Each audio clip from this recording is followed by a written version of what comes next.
Hi everyone, today we are going to start 7.7, which is solve right triangles. Let's review SOHCAHTOA. So sine is equal to opposite over hypotenuse. Cosine is equal to adjacent over hypotenuse. And tangent is equal to opposite over adjacent. With today's lesson, you're not going to be told which trig function to use. You're going to have to decide which one we are going to use depending on the information given. Well, what happens when you know the sides but you do not know the angles? We're going to use the inverse. So if we wanted to figure out what is theta, so what is our angle measure, and our ratio or sides is 12 over 15, we would do the inverse sine. So sine inverse of 12 over 15. If you look into your calculator, right above sine, you're going to see this symbol, sine of -1. To be able to click on that, you're going to hit the second button in sine, and then that will pop up. So when you plug this into your calculator, you get approximately 53.13. So what does that mean? It means that that angle measure, or theta, is 53.13 degrees. So why is that important? Well, we can now fully solve triangles. So we can figure out what are all the side lengths of triangles as well as what are the angle measures. All right, so if I wanted to figure out what is theta, I would have to figure out which trig function am I using. Well, if I look, I have the opposite side as well as the hypotenuse. So which trig function would I be using here? It would be sine. So sine of theta is equal to the opposite, which is 15, over the hypotenuse, which is 32. Our goal here is to solve for theta. So to solve for theta, I'm going to use the inverse. So sine inverse of 15 over 32. Plug that right into your calculator, and you get approximately 27.95 degrees. Let's try this again. Find the measure of theta. So I need to determine which trig function am I going to use here, sine, cosine, or tangent. Well, the answer is tangent because I know the opposite side as well as the adjacent side. So tangent of theta is equal to the opposite, which is 8, over the adjacent, which is 28. Theta is what I am searching for. So to find my angle measure, I need to do inverse tangent. So inverse tangent is 8 divided by 28. I'm going to plug that in my calculator, and I get approximately 15.95 degrees. Use an inverse sine and inverse cosine. Let angle A and angle B be acute angles and two right angles. Use a calculator to approximate the measure of angle A and angle B to the nearest tenth of a degree. All right, so let's practice typing in inverse sine and inverse cosine. So for this problem here, if this is our ratio, to find what the measure of angle A is, I'm just going to do inverse sine of 0.87. So when you plug that in your calculator, what do you get? You should get approximately 60.5 degrees. Let's do the same thing with part B here. Cosine B is equal to 0.15, so that is our trig ratio. So to solve for angle B, I'm going to do inverse cosine of 0.15. When you plug that into your calculator, what do you get? You should get 81.4 degrees. Solve the right triangle. Round decimal answers to the nearest tenth. Remember, that's just one decimal place. So here is a triangle, and I want to figure out what are the side lengths as well as the angle measures. All right, I'm going to redraw this triangle because it's kind of hard to see in that picture. So I know I have a right angle. We know that this angle is 42. So if that angle is 42, what is the angle of this measure here going to be? We end up getting 48. Remember, all the angles in a triangle add up to 180 degrees. All right, so next I know that this side is 70. I need to figure out what is this side. All right, so which trig function would I use here? The answer is tangent, because I know the opposite side as well as the adjacent side. Now, since we have two angle measures, we can use either or.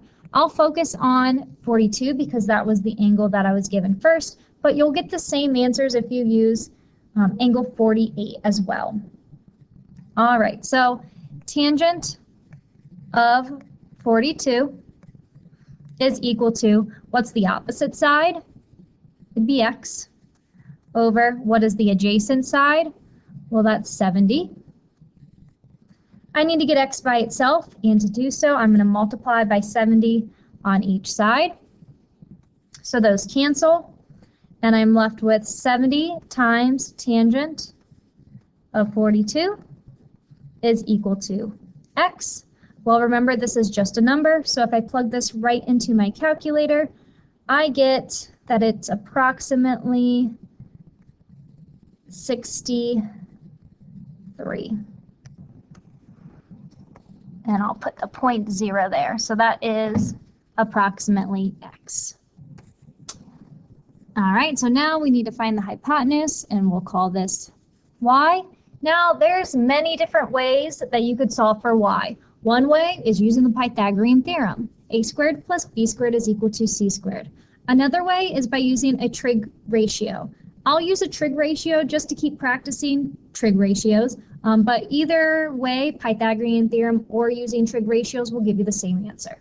All right, so if I ignore 63, I'm looking at 70 and y. Which trig function would I be using if I want to solve for y? And remember, my angle measure I'm focusing on right now is 42. Is it sine, cosine, or tangent? It would be cosine. So cosine of 42 is equal to the adjacent side, which is 70, over the hypotenuse, which is y. So I need to solve for y.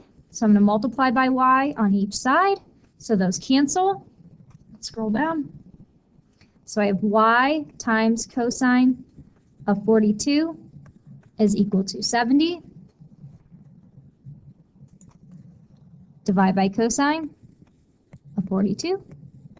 Divide by cosine of 42. So that cancels. And we're left with y is equal to 70 divided by cosine of 42. Now remember, that's just a number. So if I plug that into my calculator, I end up getting 94.2 for my hypotenuse.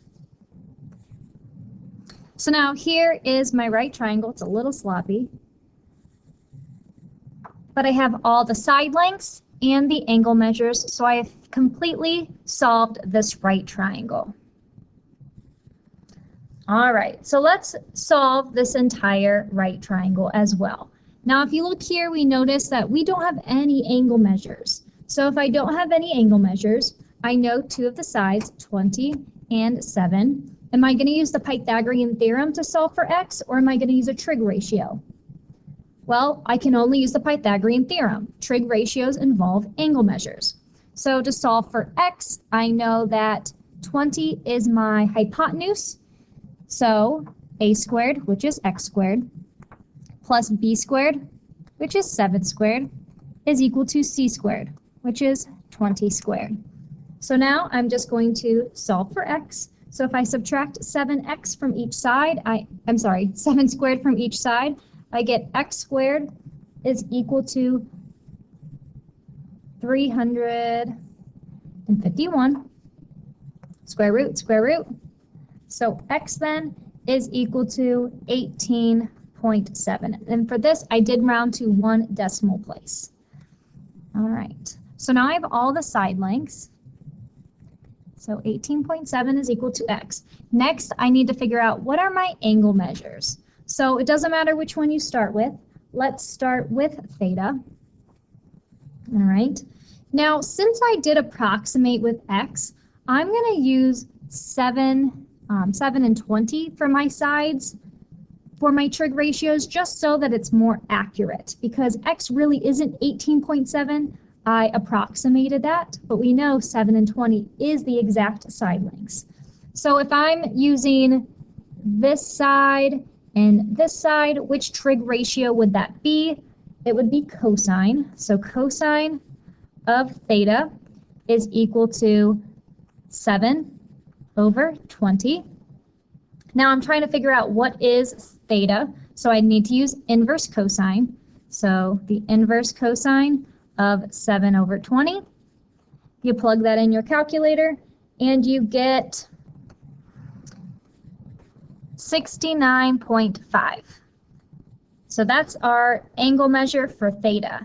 Now, if we want to figure out this other angle, and that symbol is called an alpha, remember all the angles add up to 180 degrees. So if one angle is 90 degrees, theta is 69.5 degrees. What is the measure of alpha? Well, alpha would be 20.5 degrees. And so we have found everything for this triangle, and we're done. Here's the last problem. We're going to do the same thing. So I am searching for x this time for the hypotenuse, as well as theta and alpha. So once again, I'm going to use the Pythagorean theorem to solve for x, and I end up getting 20 squared plus 15 squared is equal to x squared. I then get that 25 is equal to x. All right, so 25 here. Now I need to figure out what is theta and alpha. It doesn't matter which one you start with. So we'll start with theta. So since the hypotenuse was a pretty number, 25, I actually can use any side lengths I want. So I'm going to let you decide which one you want to solve for and see if you can solve this on your own. What did you end up getting for theta? Well, theta, you should have gotten approximately 53.1. Well, if theta is 53.1, what do you get for alpha? Well, alpha would equal 36.9.